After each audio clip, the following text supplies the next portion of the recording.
In the early 2010s, the internet felt like a wild, untamed frontier. We watched as cryptic online puzzles and massive digital rebellions seemingly materialized out of thin air.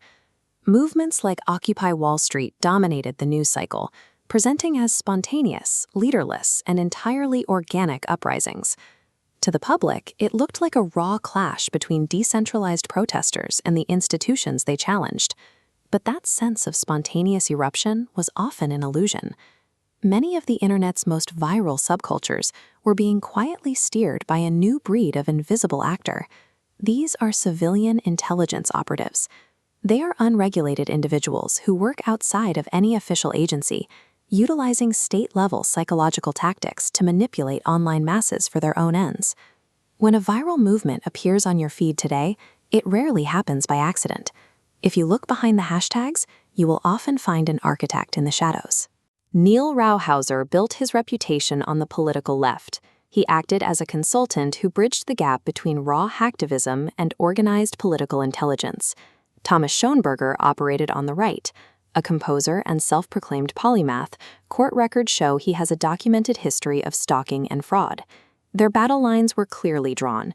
Rauhauser focused on left-wing networks like Occupy and Anonymous, while Schoenberger targeted right-wing audiences through cryptic groups like Cicada 3301 and QAnon. Yet, despite operating on opposite sides of the spectrum, both men executed the exact same structural playbook for hacking human reality. This animated map shows that regardless of the banner they fly, these two networks are built on the same skeleton. Their structural mechanics for gathering and mobilizing followers are identical. The playbook starts with a simple efficiency. Operatives never build a movement from scratch. Instead, they find an existing, leaderless community and move into the vacuum.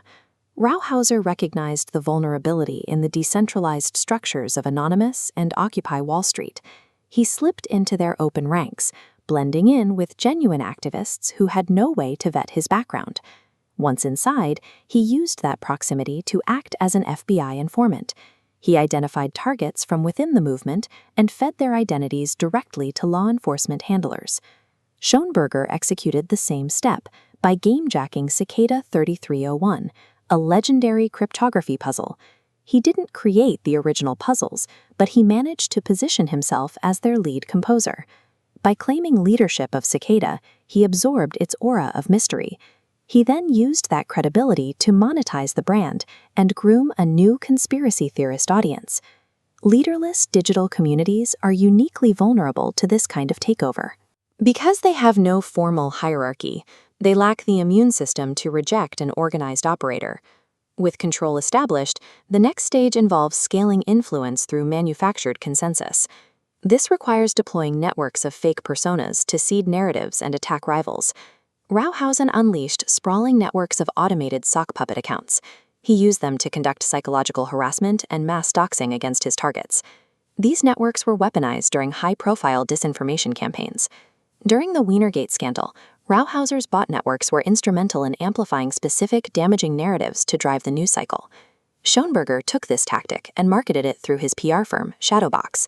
The company explicitly boasted of using cyber guerrilla tactics and shadowbot campaigns to confuse opponents.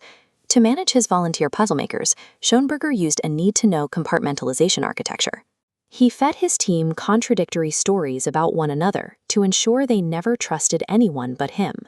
Keeping contributors structurally isolated ensures they cannot compare notes. This makes the operative the sole, unchallenged arbiter of truth for the entire network. The final evolution of the playbook is gamification. You make the audience feel like active participants uncovering a mystery, rather than passive information consumers. Schoenberger took the mechanics of Cicada 3301 and directly mapped them onto political theories. He turned political suspicion into a global puzzle. Working with internet influencers, he released fragmented trailheads across anonymous message boards, inviting the audience to join an interactive search for the truth. These specific gamified tactics, and Thomas Schoenberger's admitted influence, provided the vital structural foundation for the birth of QAnon. When an audience spends hours researching a puzzle, their relationship to the information changes. Because they feel like they are co-authoring the story, it builds a level of loyalty that a traditional narrative can never reach. The damage caused by these operations is real.